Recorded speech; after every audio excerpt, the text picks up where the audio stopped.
Gulong na ang reklamong grave threats at inciting to sedition na isinampa ng NBI laban kay VP Sara. Ipinatawag na kasi siya ng piskalya. Ano naman kaya ang naging reaksyon ng bise sa panibagong hamon na ito? Yan ang agenda report ni Hannah T.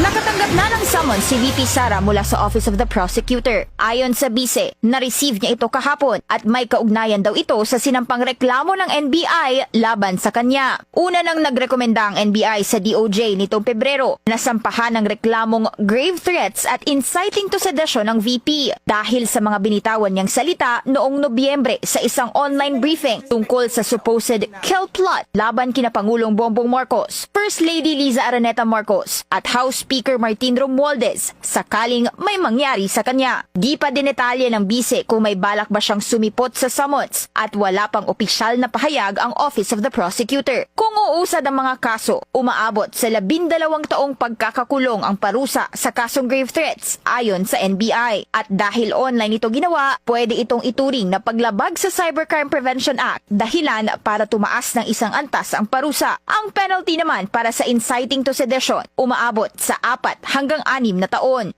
Si VP Sara ang kauna-unahang bise ng Pinas na nirekomendahan ng NBI na sampahan ng reklamo. Una nang sinabi ng DOJ na sakaling umusad ang kaso,